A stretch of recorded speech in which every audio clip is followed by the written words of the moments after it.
After everything I spent raising you, this money belongs to me." I read the sentence twice, standing barefoot in my bedroom doorway before sunrise. The safe was gone.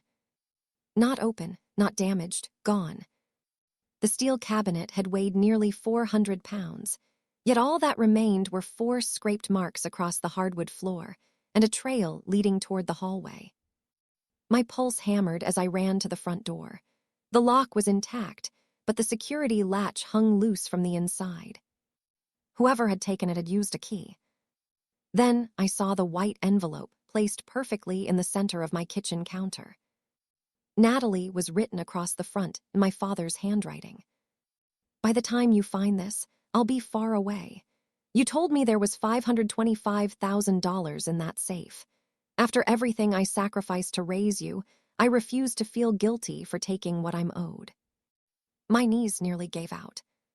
Then I started laughing. Not quietly, either. I laughed until I had to grip the counter, because my father had finally done the one thing I had spent months preparing for. And he had no idea what he had actually stolen. My phone was already in my hand when someone began pounding on the front door. "Natalie," my friend Melissa shouted, "open up." I had texted her 10 minutes earlier. "My dad took the safe. Come now." She rushed inside wearing pajama pants beneath her coat. Her eyes moved from the scrape marks to the letter clenched in my hand. "Oh my God," she whispered. "Was all the money really inside?" I folded the letter carefully and placed it inside a plastic folder from my desk. "He left this like it was a receipt," I said. Melissa stared at me. "You told me you had your entire life savings in there. $525,000. "I know what I told everyone." Her face changed. "Natalie, why are you smiling?" Because the previous evening, my father had sat at this same counter drinking my coffee and asking questions no concerned parent should have been asking. Was the safe fireproof? Did it have an alarm? Had I changed the combination recently? When I finally told him my savings had reached $525,000, his eyes had brightened before he could hide it. He had squeezed my shoulder and said, "I always knew my sacrifices would pay off." At the time, I pretended not to understand what he meant. Now the empty space in my bedroom explained everything. Melissa lowered her voice. "We need to call the police." "We will." I opened my contacts and selected a number I had saved 3 months earlier. "But first, I need to find out where he took it." A man answered on the second ring. "This is Daniel." I looked at the scrape marks leading from my bedroom, and then at my father's confession, sitting safely inside the folder. "He took the safe," I said. There was a brief silence. Then Daniel asked, "Are you certain?" I glanced at Melissa, whose face had gone pale. "He left a letter admitting it." I walked to the window and watched the empty street outside. "Can you activate the tracker?" My father had been borrowing money from me since I received my first serious paycheck. At first, it was always framed as an emergency. The electricity company made a mistake. My insurance payment came out twice. I only needed until Friday. Friday would pass, then another week. Then Richard would arrive at a family dinner carrying a bottle of wine and behaving as though the debt had disappeared. If I mentioned it, he would lean back and say, "You know how much it costs to raise you." That sentence was his favorite weapon. By 30, I had paid his overdue property taxes, covered 2 car repairs, and rescued him from a loan he had hidden from the rest of the family. He never thanked me publicly. Instead, he told relatives that successful children were supposed to support their parents. I eventually stopped giving him money, but I did not stop letting him visit. Part of me still believed he might become the father I kept waiting for. Then his questions changed. During one visit, he stood in my bedroom doorway staring at the safe. "That thing looks expensive," he said. "It protects important documents." "And cash." I looked up. "Why would you ask that?" He laughed. "Relax, I'm your father." A week later, I found my desk drawer slightly open. Nothing was missing, but the folders inside had been rearranged. After another visit, the spare key in my kitchen bowl had been turned in the opposite direction. I said nothing. Instead, I began moving funds, changing access codes, documenting serial numbers, and preparing for the possibility I did not want to admit. Then, 3 nights before the theft, I poured my father coffee and said casually, "My savings finally reached $525,000. His cup stopped halfway to his mouth. "All in the safe?" he asked. I nodded. Richard smiled far too quickly. The first message hit the family group chat before the police officer had even finished taking my initial statement. From Dad.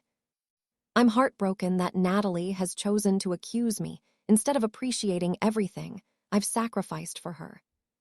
Within seconds, replies started pouring in. My Aunt Denise wrote, "Natalie, surely there's been a misunderstanding." My cousin Evan added, "He's your father, why would he steal from you?" Then Richard sent a photo. It was my handwritten envelope with the words, "Home Safe Records," visible on the table beside him. Below it he wrote, "I simply secured family assets before she wasted them. One day she'll thank me." Melissa looked over my shoulder. "He's trying to control the story before anyone hears yours." I locked my phone without responding. At the police station, Detective Harris carefully unfolded my father's handwritten letter. He read it once, then again. "So he admits taking the safe," he said. "Yes. And claims the money belonged to him because he raised you." "Yes." He looked at me curiously. "Most victims who lose $500,000 don't seem this calm." I folded my hands. "Detective." "Yes." "Has anyone tried opening the safe yet?" He frowned. "No, why?" I simply nodded. "Please let me know when someone does." His expression suggested he thought I was still in shock. Meanwhile, Richard continued calling relatives. He insisted I was mentally unstable. He claimed I had begged him to protect the money because I was afraid of burglars. By evening, 2 uncles had already phoned me demanding I apologize to him. I declined every call. Several hours later, Detective Harris called. "We've learned something," he said. "What happened?" "Your father contacted someone who specializes in opening commercial safes." I looked at Melissa. She couldn't hide her smile. "So he couldn't get inside," I said quietly. "Apparently not." Before I could answer again, another detective interrupted him in the background. "Sir, we just got a location update." Detective Harris came back on the line. "I have to go." The call ended.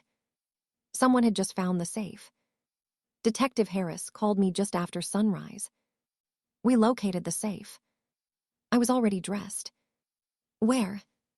"An industrial storage facility on the edge of town." Melissa grabbed her keys before I even finished the call. Neither of us spoke during the drive. When we arrived, yellow evidence tape surrounded a row of rented storage units. 2 patrol cars sat outside while crime scene technicians photographed tire tracks and tool marks on the concrete floor. Detective Harris met us at the entrance. "Your father rented this unit under someone else's name," he said. "He thought it would buy him time." Inside, my safe stood exactly where I expected. Its paint was scratched. The combination dial had deep gouges around it. A heavy pry bar lay on the floor beside a cordless grinder, whose cutting wheel had shattered. "He's been trying all night," Harris said. "And failing," I replied. One of the technicians approached. "We found fingerprints from 2 people," she reported. "Your father and another individual." Harris nodded. So he recruited help. That single decision changed everything. The second man, a locksmith with a questionable reputation, had already admitted Richard hired him to open what he described as his daughter's cash vault. His statement was being recorded. Richard's own words were beginning to trap him. Detective Harris looked back at me. "You've seemed like you knew this was coming." I took a slow breath. A few months ago, I noticed my house wasn't quite the way I'd left it after my father visited. "What do you mean?" "Desk drawers moved, spare keys repositioned, paperwork handled." "You suspected him." "I suspected someone close enough to have access." "So what did you do?" "I met with my financial advisor." Before I could say anything else, a crime scene technician wheeled the safe toward a forensic workbench. "This should finally be opened under controlled conditions," she announced. Several officers gathered around. The locking mechanism gave way. The heavy steel door slowly swung open. Silence filled the room. Inside were neatly stacked bundles that looked like cash, until an investigator picked one up. It was blank paper, wrapped with genuine $20 bills on the outside. Another evidence bag contained only a few $1,000s in real cash.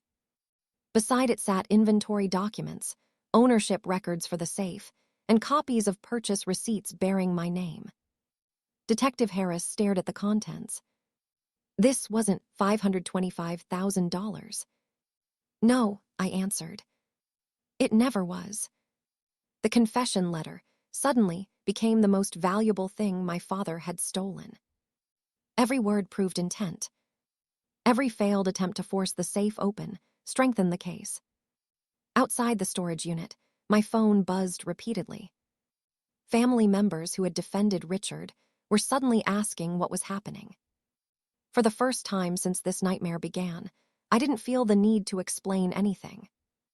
The evidence would do that for me. Across town, my father still believed the fortune he wanted was waiting inside that steel box. He had no idea the officers were already on their way to ask him a very different set of questions. The truth came out in a single interview room. Detective Harris placed my father's handwritten letter on the table first. Then he laid out photographs of the storage unit. Next came the locksmith's recorded statement. Finally, he unfolded the purchase documents proving I had owned the safe for years. Richard stared at the evidence without speaking. "You wrote this letter?" Harris asked. My father nodded. "You admit taking the safe from your daughter's home?" "I do." "And you believed it contained $525,000. "She told me it did." Harris leaned back. "So you knowingly removed property from her home without permission because you believed you were entitled to the money." Richard finally realized where the conversation was headed. "That's not what I meant. But it's exactly what you admitted." For the first time in years, there was no speech about parental sacrifice that could erase what he had already confessed in writing. Months earlier, after noticing my father's growing curiosity about my finances, I had quietly met with my financial advisor. Together, we transferred every dollar of my savings into insured bank accounts, diversified investments, and an escrow account for the home I intended to buy. The large safe in my bedroom had become nothing more than a decoy. Inside, I left a few $1,000s, stacks of blank paper wrapped to resemble cash, ownership records, and a small tracking device hidden where no thief would notice it.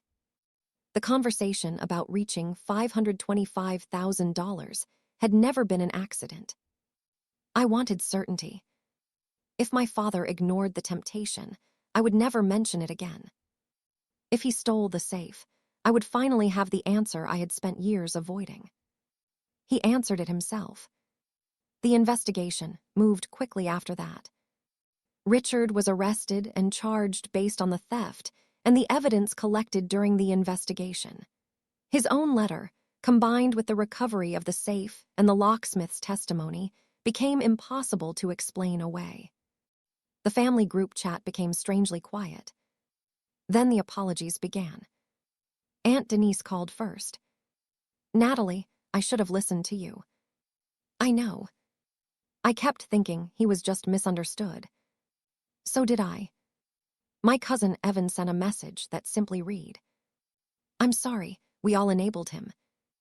I appreciated the apology, but it couldn't return the years I had spent questioning my own judgment every time someone told me I owed my father another chance. Richard tried, contacting me from jail through other relatives. He wants to explain. He wants forgiveness. He says families shouldn't destroy each other. I declined every request. My answer never changed. Accountability comes before reconciliation. Several months later, I stood on the front porch of the home I had dreamed about for years. The closing papers were signed. The keys rested comfortably in my hand. There was no oversized safe waiting in the bedroom. There didn't need to be. My finances were protected through institutions, careful planning, and habits built over years, not by hiding cash behind steel doors. Melissa helped me carry the final box inside. She looked around the empty living room and smiled. "So, how does it feel?" I looked through the front windows as the afternoon sunlight filled the house. "It feels quiet." Not because the world had become silent, because the guilt was finally gone. My father hadn't stolen my future. He had stolen the illusion that one more sacrifice from me would finally make him into the parent I wanted him to be. Losing that illusion hurt. Living without it was freedom. I locked the front door, set the keys on the kitchen counter, and smiled for a very different reason than I had the morning the safe disappeared. My father thought he stole my future. In reality, he only stole an empty box and gave me the proof I needed to finally reclaim my life.